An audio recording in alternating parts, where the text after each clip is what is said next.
Hello so म finally यता बारीमा आइसकेको छु हो। अन्त बारीमा फलेको अपडेट दिनुपर्दा चाहिँ राम्रै आइरहेको रहेछ दुःख सुख। किनभने अस्ति एकखेप चेक गर्नु आउँदाखेरि चाहिँ सबै दुम्सीले त्यो उसको त्यो टुप्पा नै खाइदिएको थियो होइन, त्यो उयोहरूको ब्रोकोलीहरूको क्याबेज त्यो फुलकोपीहरूको। बट देन अब कसै कसै चाहिँ नखाएकोहरू चाहिँ मजाले आइरहेको रहेछ। हेर्नुहोस् ल, म तपाईँहरूलाई देखाउँछु, दामी आएको रहेछ। अन्त तपाईँहरूलाई के भन्दैछ भने चाहिँ यो साग चाहिँ के साग हो, तपाईँहरूलाई तपाईँहरूले थाहा छ भने चाहिँ कमेन्ट गरिदिनुहोस्। यो साग हेर्नुहोस् न, यस्तो छ, के साग हो याद भएन। अन्त यो चाहिँ सानो फ्लावरहरू, यसको पत्ताहरू यति मजाको छ हेर्नुहोस् न, सानो सानो छ हो।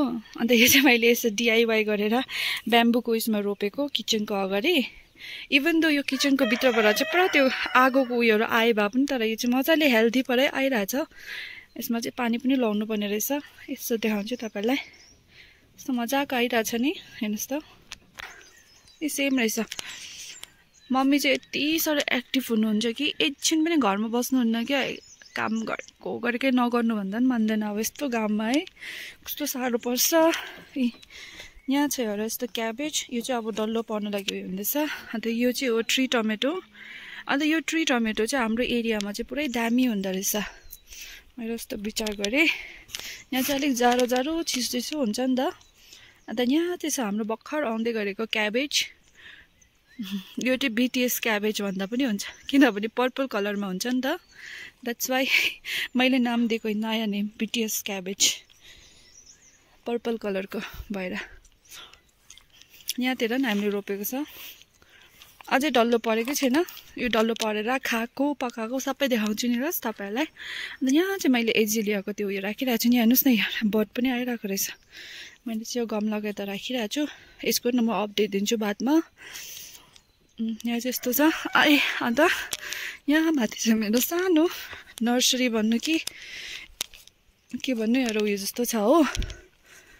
यहाँ चाहिँ तपाईँले देख्न सक्नुहुन्छ, यो चाहिँ मेरो जेरिनियमको कलेक्सन्सहरू छ। यहाँ चाहिँ यसलाई चाहिँ उयो भन्दो रहेछ, आमा यसको कोपिला हुँदो रहेछ, यी रिगल पेलोगोनियम भन्दो रहेछ यसलाई चाहिँ। मलाई चाहिँ थाहा थिएन, मैले हिजो एकजना आईको भिडियो हेरेर चाहिँ चाल पायो।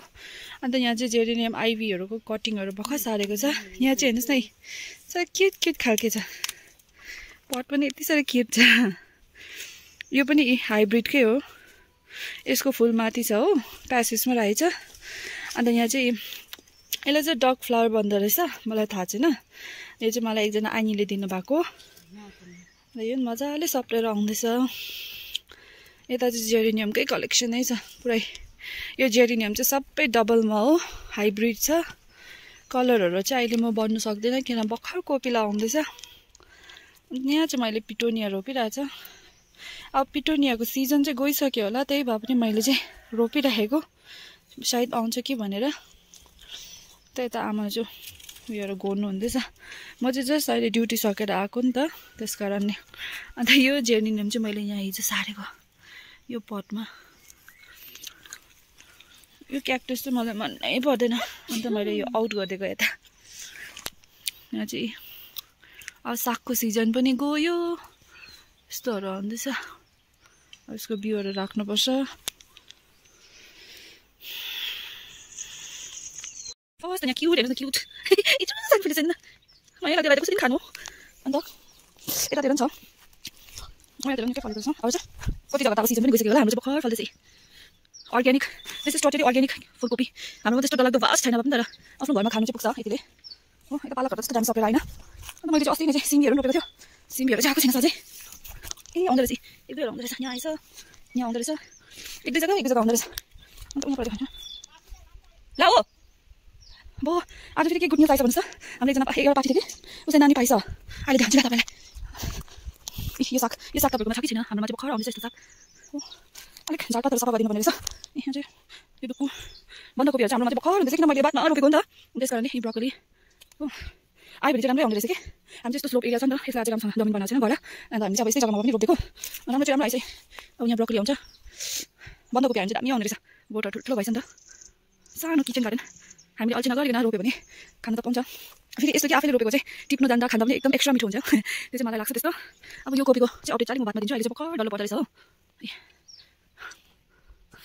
ओके आजको भिडियो चाहिँ यतिसम्म नै so I will update you later जब चाहिँ कोपी यत्रो हुन्छ त्यतिखेर म तपाईँलाई अपडेट दिन्छ आजको भिडियो चाहिँ यति नै so thank you for watching everyone and please subscribe to my channel please